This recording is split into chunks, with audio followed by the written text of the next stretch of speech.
Welcome back, students. I'm again back with the same topic, that is admission of a partner. In earlier class, I explained you the meaning of admission of a partner and what are the reasons that partners get or invite an additional partner. Now, I am moving on to the further topic, that is towards ledger accounts. I told you from this chapter, you may expect one 6-mark question and one 12-mark question. That 6-mark question I will explain in the later sessions, but now I am going to explain regarding 12 marks. Then, for 12 marks, you can expect 4 cases. Cases depends on goodwill. I mean, goodwill bring withdrawn, goodwill bring not withdrawn, goodwill raised written off, goodwill raised retained. These are the 4 cases. For the problem, you can expect any of these 4 cases, but for all the 4 cases, you need to prepare 3 ledger accounts and 1 balance sheet.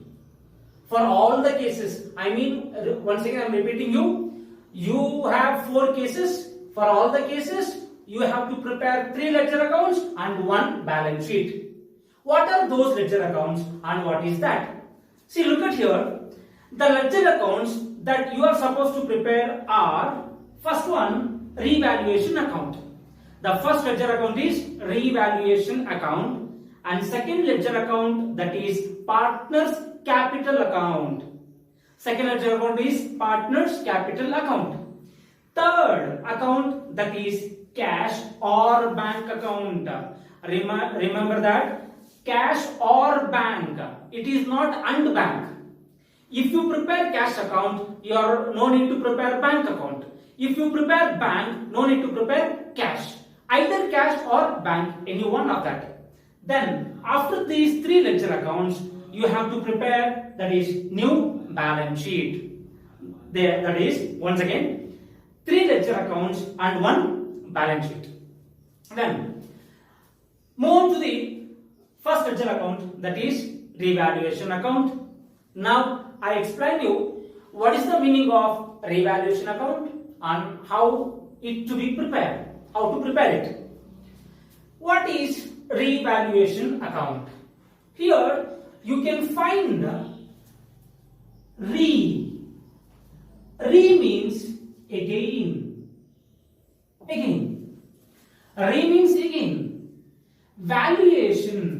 Valuation means assess the value. Assess the value. For example, there are 2 partners, A and B. These 2 partners started their business in 2015. When they started business, they purchased their land for rupees 1 lakh. 1 lakh. Now, these 2 partners have decided to invite another partner. He is called C.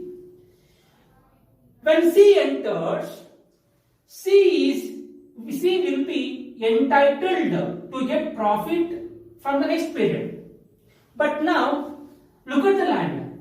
In 2015, they purchased a land for 1 lakh. Now, the land value maybe will take 2 lakhs. The difference between 1 lakh and 2 lakh, that is 1 lakh, this 1 lakh is called profit.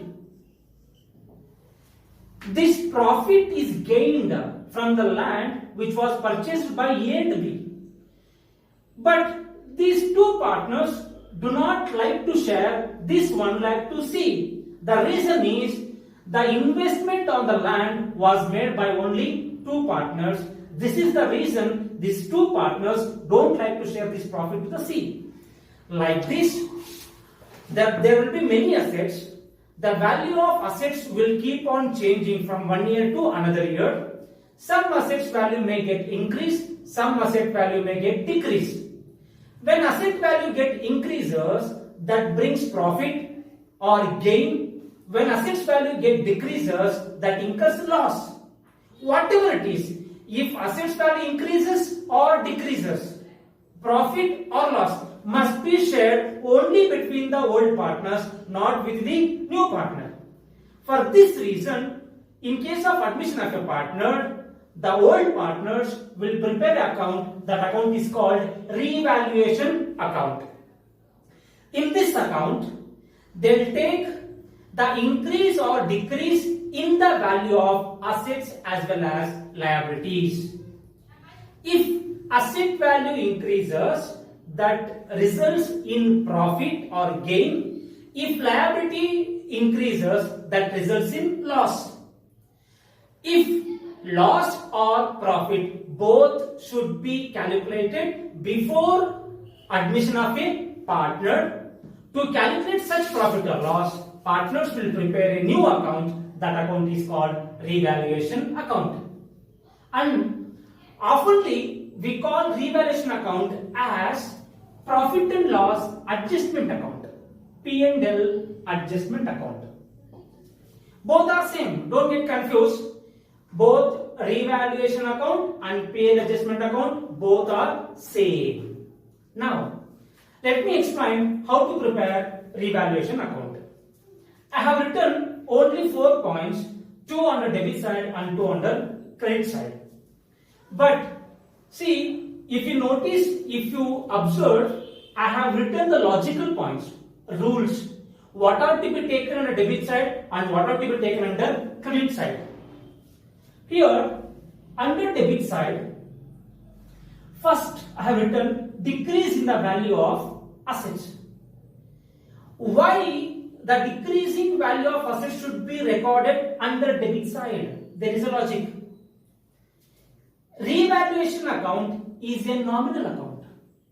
Reason is, in this account we take only profit, gain, loss or expenses, incomes. As we know that expenses, losses, incomes and gains comes in nominal account. In revaluation account, we take profit, gain, incomes and losses. So we call revaluation account as a nominal account. According to nominal account, we know that according to nominal account, all expenses and losses to be debited, all incomes and gains to be credited. See here, decrease in the value of asset. When assets value decreases, that results in loss. When loss comes in nominal account. Nominal account says losses should be debit side. That's why decrease in the value of asset is debit side. Example, I purchased a furniture for 10,000. After 1 year, the furniture value generally gets decreased. Now, its value may be 9,000.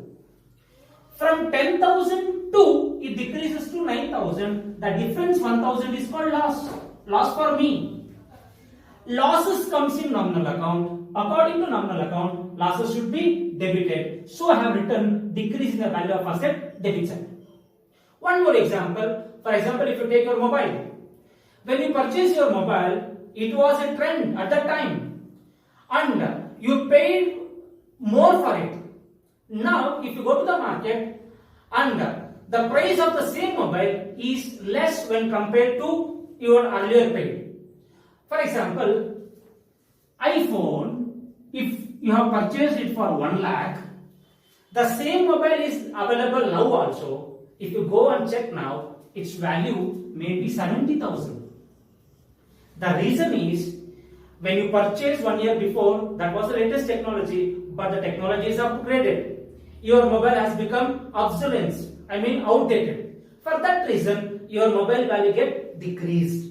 So, when your mobile value decreases, that decreased value causes you loss. That is the example for decrease in the value of asset. When decrease in the value of assets, it makes loss. Losses should be debited. I think you are clear with that. Second one, increase in the value of liabilities. We all studied in first year the rules of accounting. One is American approach, one is English approach. Whereas in case of American approach, it clearly mentions increase in the value of liabilities. When liability value increases, that should be debited. So here, increase in the value of liabilities should be debited. For example, outstanding salaries. What do you mean by outstanding salaries? Once again, maybe you know about outstanding salary. Already, employees work in our organization. We are supposed to pay the salary, but due to some reasons, we did not pay them salary. But if we don't pay them salary, it doesn't mean that we will never pay it. It means we will pay in future. When we will pay in future, it increases our liability. That is, increases in the value of liabilities comes under debit side. Then move on to the credit side topics. Here, credit side topics is increase in the value of fixed asset. When fixed asset value increases, that causes gain to us. For example, land. All we know that, everyone know that land value always get increases. If you invest 10 lakhs today, after 2 years, the land value may get up to 15 lakhs. So, land is an asset.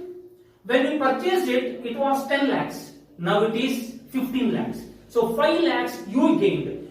When the land value increases, that causes gain. Again, gain comes in nominal account. You know the rule of nominal account. Gains comes under credit side. That's why increase in the value of fixed asset comes under credit side. That is appreciation. Second, decrease in the value of liabilities. Once again, come back to the American approach. American approach says that if liability value decreases, that should be credited. That is, decrease in the value of liabilities. Example, discount on creditors. I think you all know about who are creditors, but simply briefly I will explain you who are creditors. Creditors are our customers who purchased goods. Creditors are our suppliers who supplied goods to us on credit. For example, I am a small condiment store keeper. For me, many suppliers will supply certain things. They may be biscuits, there may be chocolates.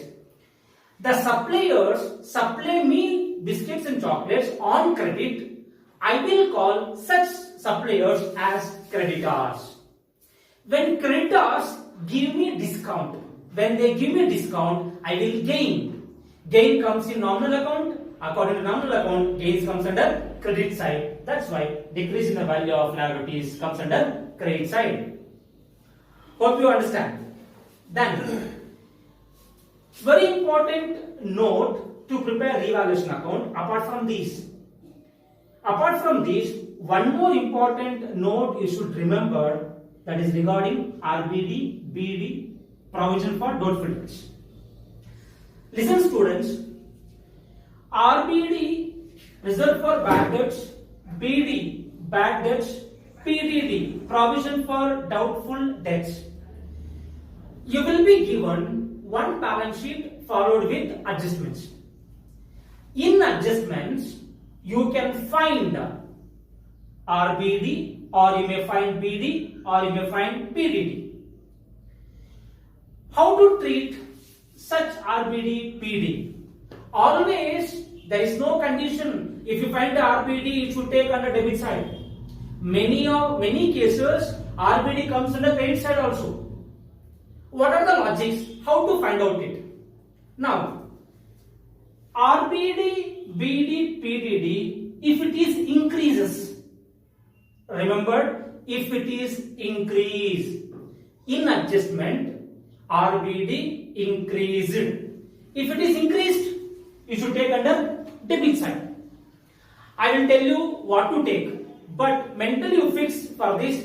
If RBD increased, you must take under debit side. Then same RBD or BD or PDD decreases. If it decreases, take under credit side. Once again I repeat you, RBD increases debit side, RBD decreases credit side. Now, how to take it? See, if RBD increases and followed with at or to, for example, RBD increased to rupees 5,000. Here it is mentioned increased. I told you when it comes increased, you must take under debit side. But here increased to is there. 2.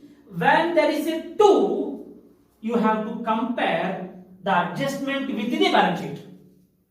When RBD increased 2, when it is 2 is there, when you find a 2, then compare the adjustment with the balance sheet. Take the difference under debit side.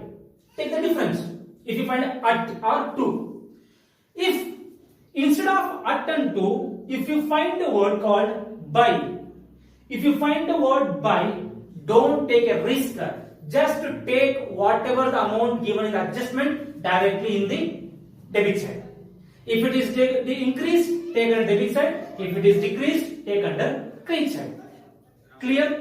Once again I am telling you, please understand properly regarding RBD. Many students commit the mistake in this point. Almost all the students will do this, increase or decrease assets. But many students get confused in RBD PD. Listen to me. RBD increases, take debit side. If it is at and to, compare the adjustment with the balance sheet. Take the difference under debit side. If RBD BD decreases, take credit side. If at and to is there, compare and take difference under credit side. If RBD is decreased, again apply this rule. Decreased at, compare, take under credit side. Decreased by, don't compare, take under credit side directly. And this is the rules or logics how to prepare revaluation account. I hope all of you understood how to prepare the revaluation account. And in the next video, I will explain you how to prepare partners capital account. Thank you.